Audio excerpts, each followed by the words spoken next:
Ini adalah cerita tentang Indonesia di masa dahulu kala yang dikenal dengan nama Nusantara.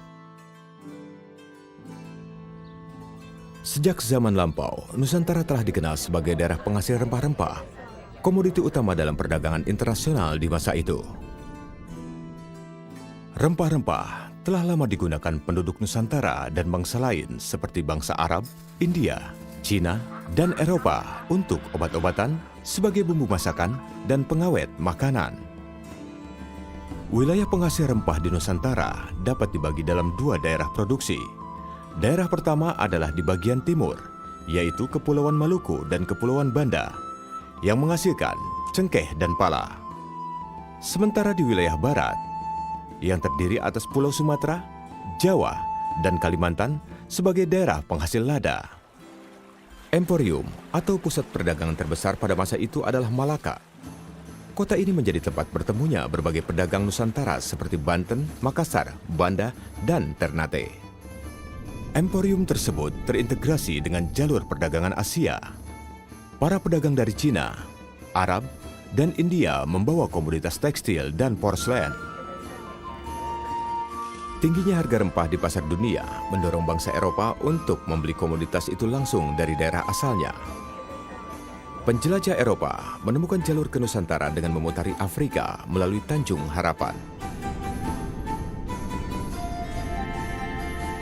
Bangsa Eropa yang pertama di Nusantara adalah Portugis pada tahun 1510. Tahun 1511 dipimpin Alfonso de Albuquerque. Portugis kemudian menaklukkan Malaka dan memonopoli perdagangan di sana. Para pedagang tidak lagi bisa berdagang bebas. Mereka pun akhirnya pindah ke pelabuhan dagang lain. Salah satunya adalah Aceh yang terletak di ujung Pulau Sumatera. Dalam catatan VOC, Aceh dikatakan sebagai kota terbuka dengan jalan lebar yang berawal dari pintu masuk kota hingga menuju langsung ke istana para raja.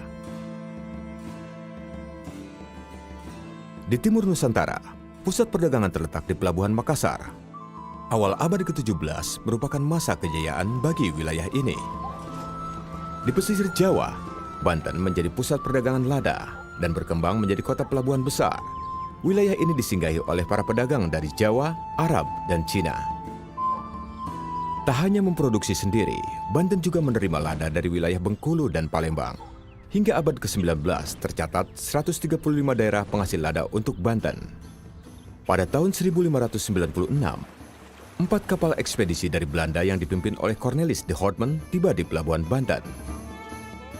Kedatangan de Houtman ke Nusantara diikuti oleh perusahaan dagang lainnya asal Belanda. Guna mencegah persaingan tidak sehat, pemerintah Belanda kemudian mendirikan VOC pada tahun 1602.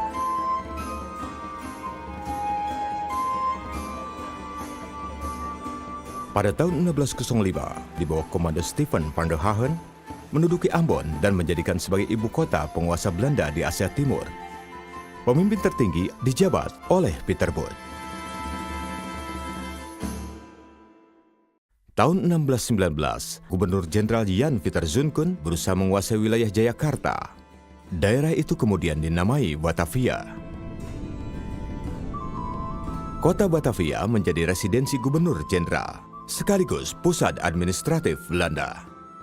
Batavia juga menjadi titik temu berbagai jalur pelayaran kompeni di wilayah Asia.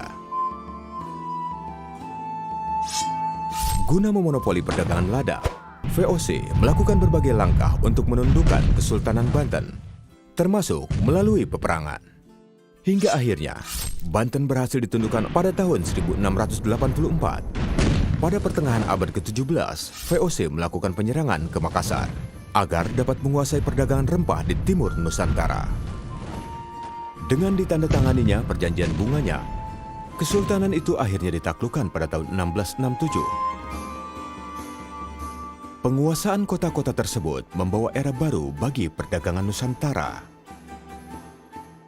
Pedagang Nusantara masih tetap melakukan perdagangan, hanya saja dengan rute yang lebih beragam.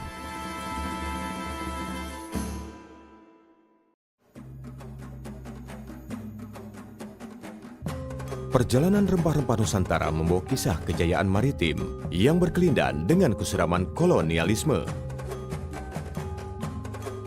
Jalur rempah membawa kekuatan yang menyatukan antar suku bangsa dan budaya dalam proses pembentukan bangsa Indonesia.